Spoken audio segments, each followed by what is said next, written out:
MBP News Semarang, Suara Diponegoro menyelenggarakan spesial talk show dialog 1 jam bersama Panglima Kodam 4 Diponegoro, Maijen TNI Rudianto, dengan tema Jateng Waspada Bencana. Menghadirkan narasumber Insinyur Safrudin MSI, PLT Kepala BPBD Jateng, dan Sutikno SESSI MSI Kepala Stasiun Meteorologi Ahmad Yani Semarang, dan bertempat di Cafe Wiratama Watugong Budak Payung pada hari Selasa 16 November 2021. Kami bersama stakeholder lainnya, terutama dengan BPBD, kemudian provinsi dan semuanya kita sudah memetakan semua. Insya Allah. Dialog tersebut disiarkan secara live oleh channel YouTube Kodam 4 Diponegoro, streaming radio Suara Diponegoro 89,4 Top FM Semarang, dan dirilai di 3 stasiun radio swasta di wilayah Pati, Surakarta, dan Kebumen. Kami ingin menjelaskan sedikit ya, karena memang kalau kita tahu Indonesia itu 64-70% itu wilayah laut. Kita diapit 2 benua, dan wilayah kita itu pengaruh laut itu cukup kuat. Jadi yang harus ada di kepala kita saat ini jangan berarti oleh 2 benua, terus ada sirkulasi udara dan lain-lain yang secara global itu melewati wilayah kita. Sehingga dengan menghangatnya suhu muka laut, otomatis penguapan cukup tinggi. Sehingga dengan penguapan yang cukup tinggi dan sampai saat ini masih bertahan yang diperkirakan sampai bulan Februari, itu kenaikan curah hujan yang bisa terjadi dengan adanya pemanasan suhu muka laut ini itu pada kisaran 20-70%, jadi itu bervariasi. Kalau di Jawa Tengah itu yang saat ini dari hasil analisa terakhir dari Stasiun Klimatologi Semarang itu sudah ada yang mencapai 40%. Dan ingat, ini baru intro, baru intro. Tapi kita tidak ingin menciptakan kecemasan karena kami tahu Bapak Panglima dengan seluruh jajarannya sudah luar biasa, Pak Safrudin, masyarakat. Karena memang yang saat ini kita harus gencarkan adalah desa-desa tangguh bencana, masyarakat sadar bencana. Karena memang wilayah kita ini rawan. Kalau tadi disampaikan Panglima cukup luas, cukup banyak. Ya memang cukup banyak. Kita punya pegunungan, kita punya daerah pantura yang rawan rob. Nah yang paling kita jaga, kalau dari BMKG itu selalu mengeluarkan peringatan dini. Itu tujuannya apa?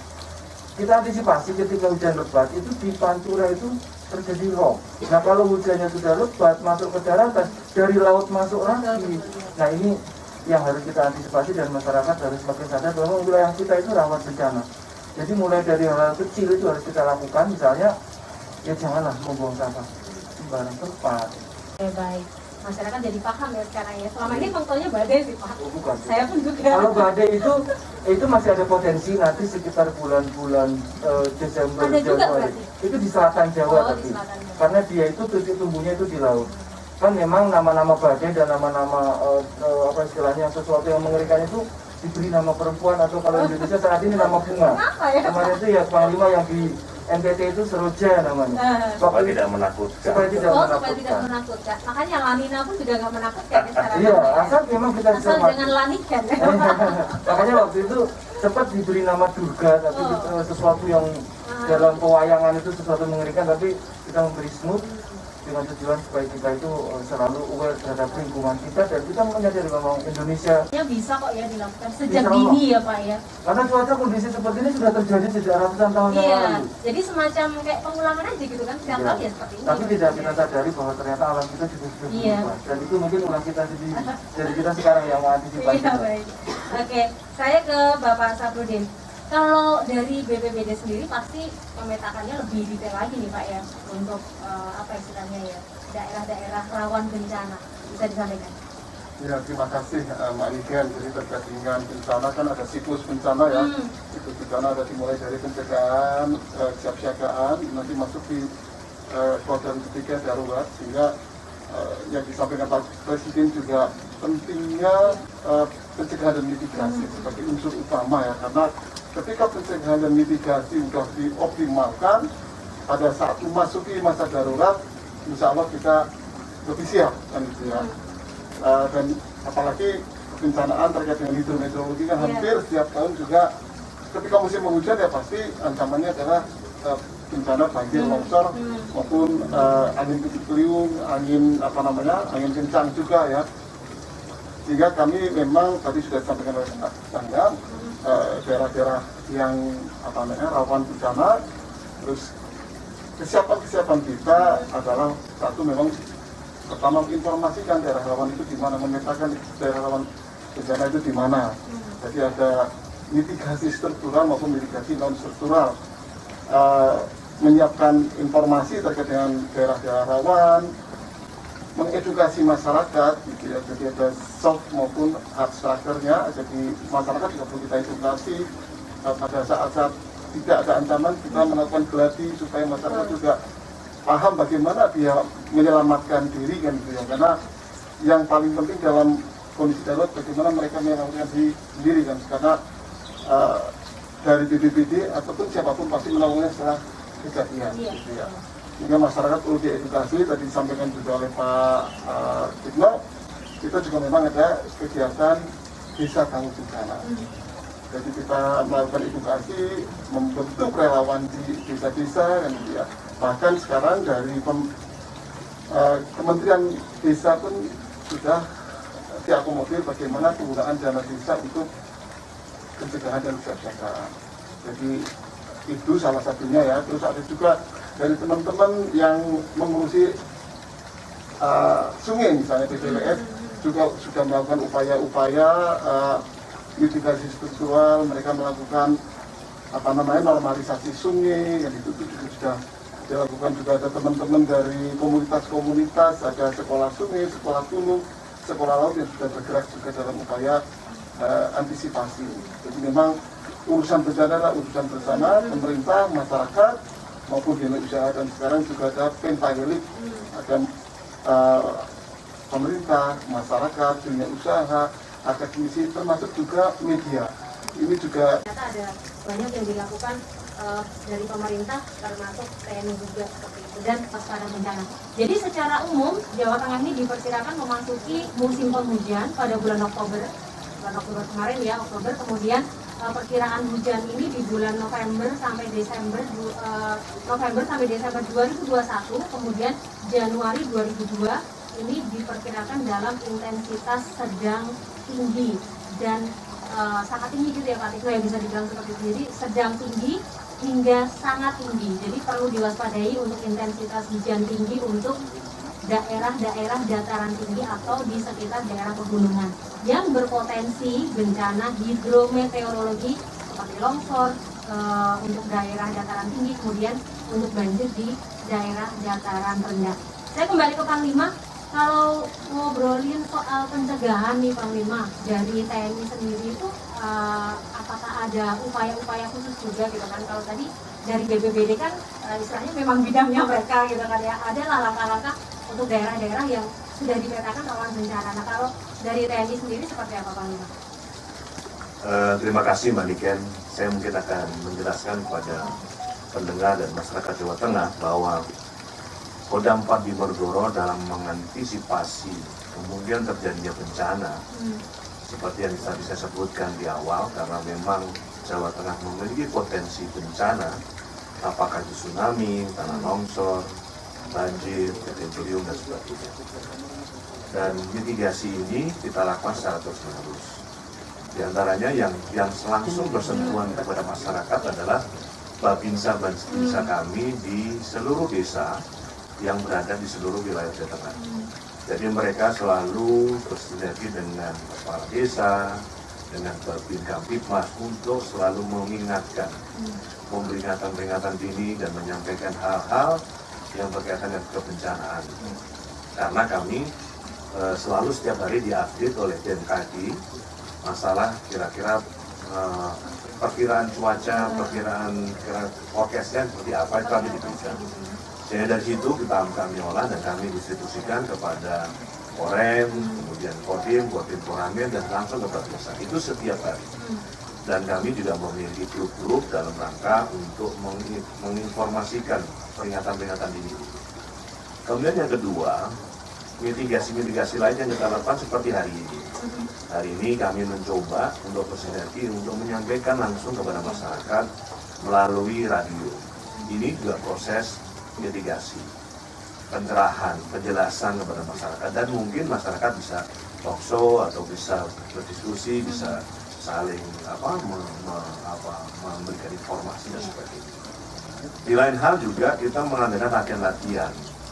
Jadi setiap tahun Kodam 4 di Ponorogo itu memiliki kegiatan latihan penanggulangan bencana. Di setiap korem kami memiliki satu kali latihan. Jadi kalau saya memiliki 4 korem, jadi 4 kali latihan. Dari Korem nomor 71 di Purwokerto, di tahun ini kita melaksanakan kegiatan latihan di Kodim Cilacap, di Pantai Widara Payung, Kecamatan Binangun, di Kabupaten Cilacap. Ini bagaimana apabila terjadi tsunami. Semacam Simulasi latihan. Kemudian yang kedua di Korem 72 Pamungkas atau Yogyakarta, kita pusatkan di Kelurahan Jepeng, Pelamitan, Kecamatan Sukoharjo, Kabupaten dan Kabupaten Wonosobo. Ini juga melaksanakan kegiatan latihan. Nah, ini berkaitan dengan tanah longsor. Tadi saya sampaikan kan kemungkinan ada tanah longsor. Kemudian di Korem 073 Matutarama di Solo, kita juga melaksanakan kegiatan latihan di Kodim Salatiga, yaitu di Kelurahan Delik, Kecamatan Tuntang, Kabupaten Semarang. Ini berkaitan dengan tanah longsor juga. Dan yang terakhir di Korem 074, yaitu melaksanakan kegiatan di Boyolali, yaitu ke Kelurahan Kendene, kemudian ke Kecamatan Kemusu dan Boyolali. Ini tanah longsor juga.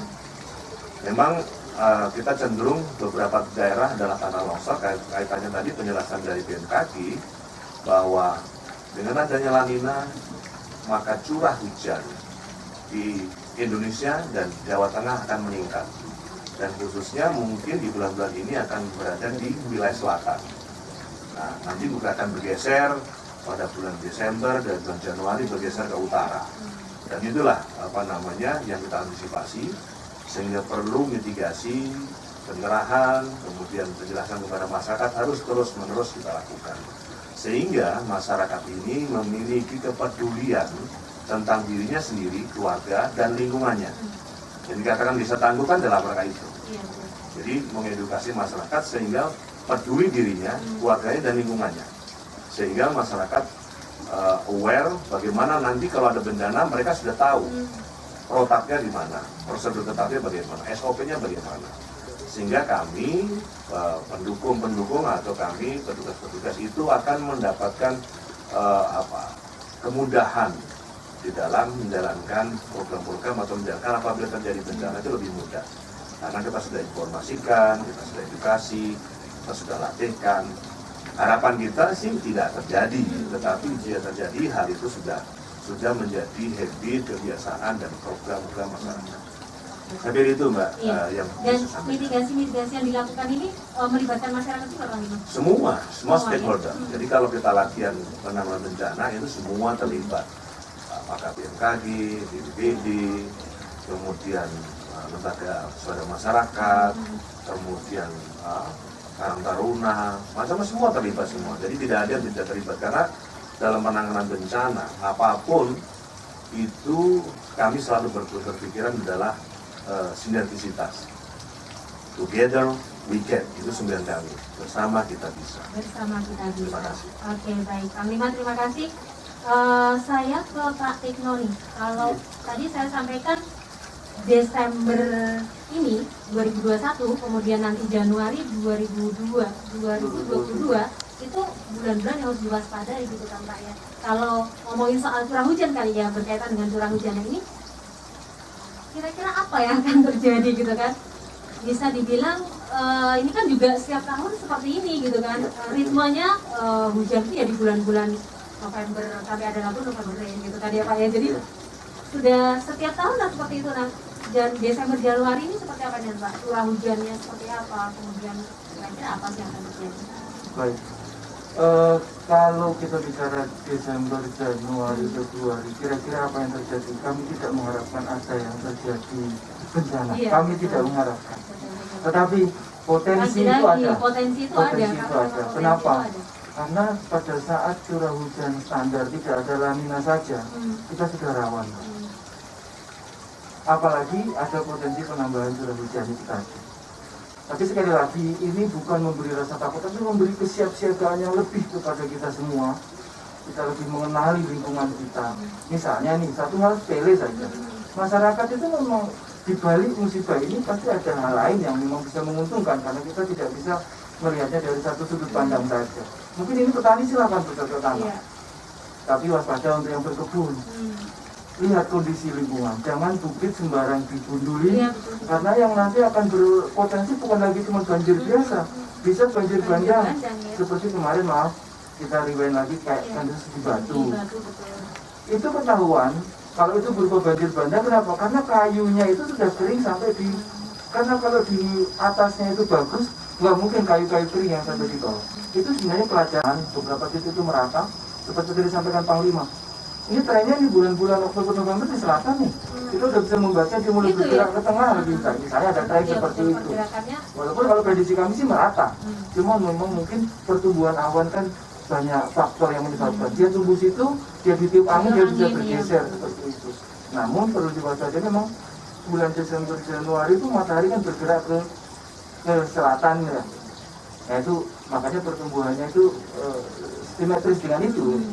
Walaupun tidak presisi gitu, tetapi memang betul.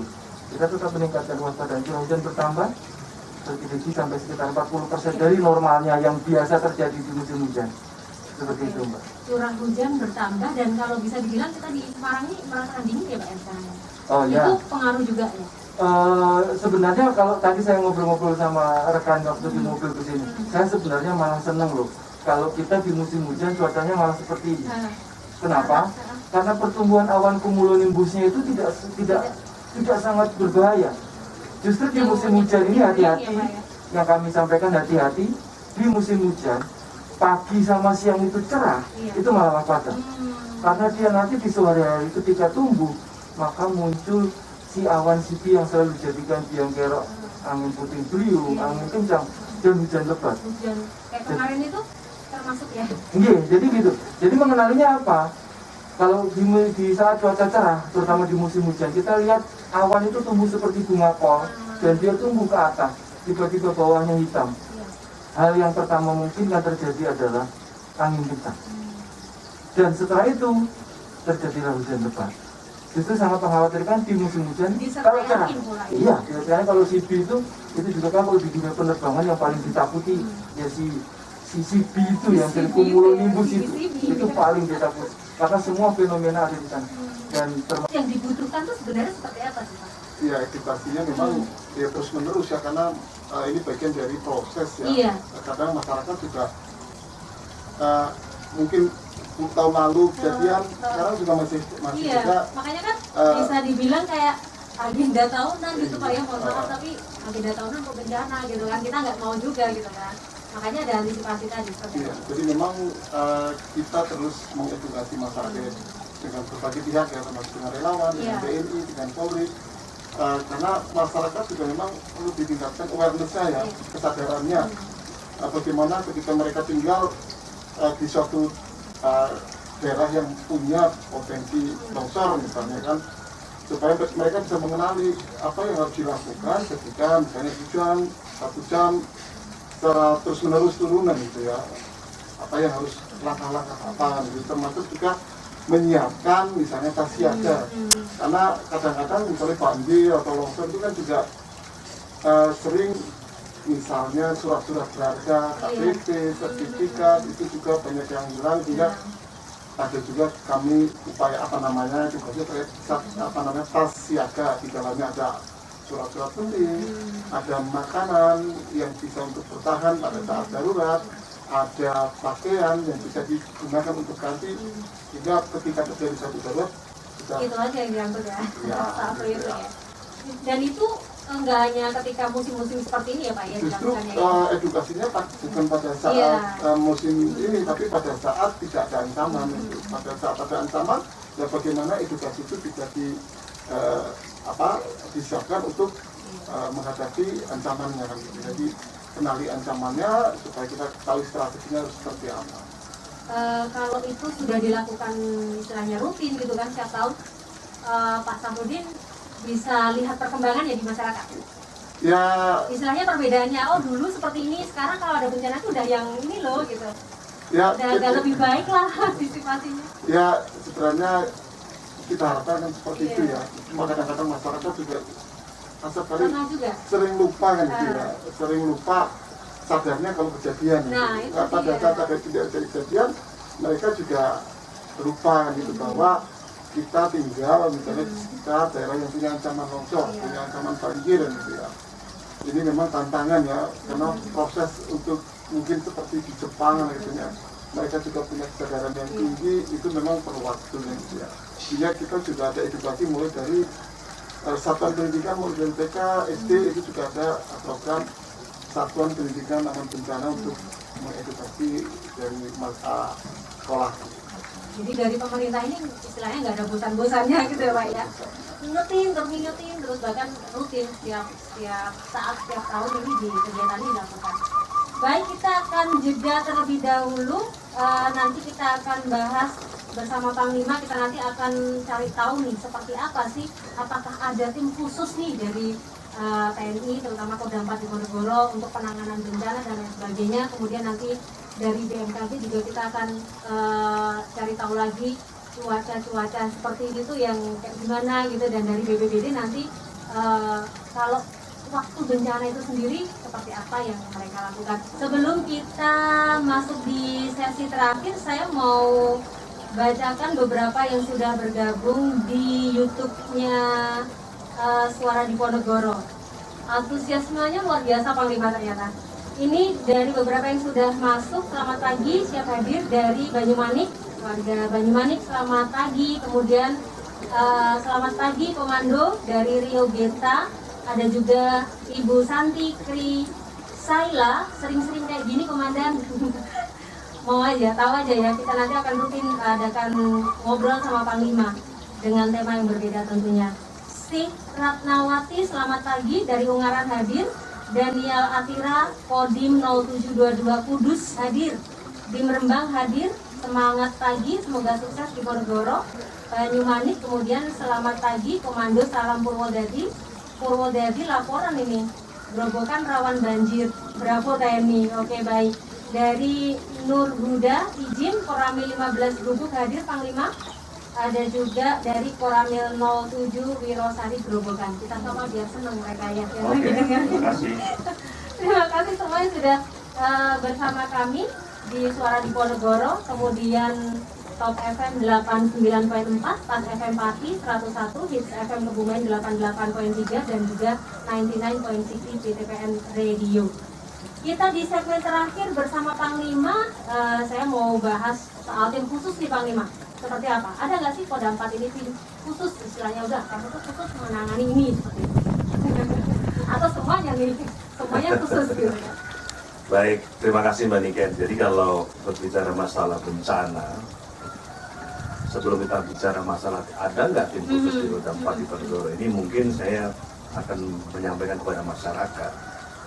Mungkin jika terjadi sesuatu hal atau bencana terjadi di wilayah masing-masing, saya memohon, kami sudah membuat satu prosedur berkenan kepada seluruh masyarakat untuk melaporkan kepada RT atau RW, kemudian di situ langsung bergerak menuju ke kepala desa atau lurah, dan biasanya kepala desa dan lurah ini akan bersinergi dengan Babinsa dan Babin Kapitmas. Nanti secara berjenjang, kepala desa akan laporan ke camat, bupati, bupati ke gubernur. Demikian juga Babinsa akan laporan ke Koramil, Koramil Korak, kemudian Kodim, Kodim Korem, Korem ke Kodam. Demikian juga Babin Kapitmas akan laporan ke Polsek, Kapolres, kemudian langsung ke Kapolda. Dengan proses laporan secara berjenjang ini, maka pergerakan atau penanganan akan lebih cepat.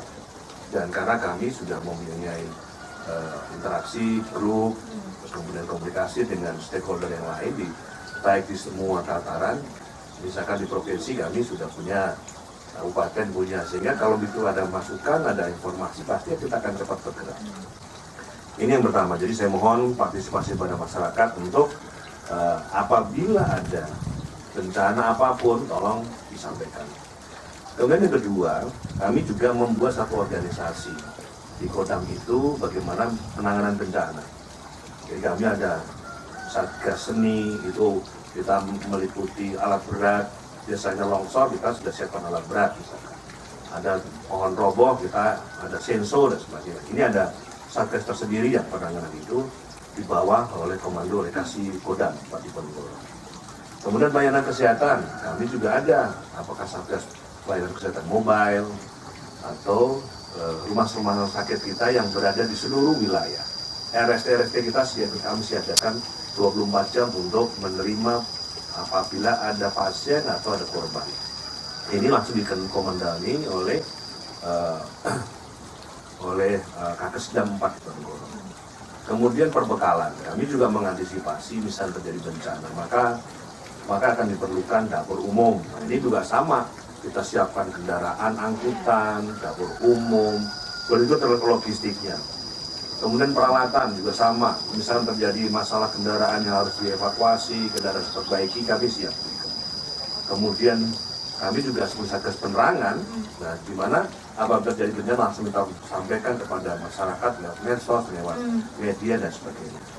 Dan kami terintegrasi oleh perhubungan yang dikomandai oleh Kahukan. Adapun personel kami yang kami siagakan, itu hampir semua tempat kita siagakan semua. Kodim, dari mulai Koramil, Kodim, Korem, yang kita siagakan. Kita gelar kurang lebih 11.800 orang. Jadi semua saya sudah instruksikan kemarin kami berdiskusi dengan Bapak Gubernur, Bapak Kapolda, kemudian Kepala BPBD Jateng. Jadi kami berdiskusi untuk kesiapan semua. Maka saya selaku Pangdam 4 Diponegoro menyiapkan pasukan saya. Jadi saya gelar kurang lebih 11.806 itu di seluruh wilayah. Selain itu juga saya mensiagakan satuan-satuan banpur maupun satuan tempur saya untuk sebagai satuan cadangan. Contoh misalkan Baton 403 karena posisinya di Yogyakarta, kita siapkan untuk membantu bergerak apabila terjadi bencana di Jogja dan Sleman. 400 Raider misalkan terjadi di Salatiga, Semarang dan Kudus. Dan baton-baton lain itu masyarakat kalau ada baton-baton di sana itu sudah mereka akan siap bergerak. Jadi kami sudah mensiagakan seluruh satuan batalion kami untuk sebagai satuan-satuan batalion atau satuan cadangan yang siap bergerak di seluruh wilayah. Jadi kalau dikatakan apakah ada satuan khusus tidak, kami malah justru mensiagakan semua. Semua kita bersatu padu untuk siap membantu masyarakat, membantu BPBD, membantu pemerintah daerah dan bersinergi untuk menyelesaikan apabila terjadi bencana. Itu kalau kemarin saya selalu menyampaikan together weekend untuk mengatasi COVID-19 belum selesai. Di wilayah beberapa negara di Eropa, kemudian di beberapa negara tetangga kita masih tinggi. Dan alhamdulillah di Indonesia sekarang turun dan beberapa daerah mengalami level 1. Tetapi ini tidak menutup kemungkinan akan terjadi lonjakan apabila kita tidak disiplin. Yaitu pelihara kesehatan secara perorangan, protokol kesehatan, dan setiap kegiatan harus ada protokol kesehatannya. Kemudian yang kedua, mari di dalam rangka menghadapi COVID-19 ini tetap waspada, tetapi kita juga dihadapkan pada fenomena alam yaitu La Nina, di mana kita tadi sudah jelaskan bahwa ada perubahan suhu atau perubahan suhu di air laut Pasifik sehingga terjadi curah hujan tinggi di Indonesia yang akan mengakibatkan banjir, mungkin akan ada angin, ada petir, terus kemudian ada kemungkinan bencana yang lainnya. Itu seluruh masyarakat mohon kiranya untuk mengantisipasi ini. Jadi kalau misalkan di desanya ada got yang mampet, yuk kita bareng-bareng gotong royong, kita salurkan air itu supaya air itu mengalir supaya tidak menggenang sehingga terjadi banjir. Kok kira-kira ada pohon-pohon yang kira-kira sudah tua, pohon-pohon sudah lapuk, yuk kita gotong royong, kita pangkas, kita tebang bersama-sama supaya tidak roboh sehingga menimpa orang sehingga terjadi korban. Kok kira-kira ada kabel yang malang bintang, yuk kita kerjasama atau menyampaikan ke PLN, kita perbaiki sehingga tidak terjadi nanti pada saat hujan atau banjir itu membuat setrum atau menyetrum menjadikan korban. Jadi banyak yang kita lakukan, kami menghimbau kepada seluruh masyarakat, kepada semua organisasi kemasyarakat, kepala desa, semua stakeholder, mari bersama-sama lihat diri kita sendiri di rumah kita sendiri, lihat di lingkungan kita, mari kita kerjakan bersama-sama sehingga apapun yang Pangdam 4 Diponegoro menghimbau kepada masyarakat Jateng agar selalu waspada bencana.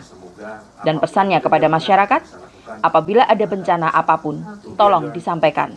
Mari kita bahu-membahu bekerja sama. Apapun yang terjadi di Jateng bisa kita hadapi bersama, ujarnya. MBP News, Sunarno melaporkan.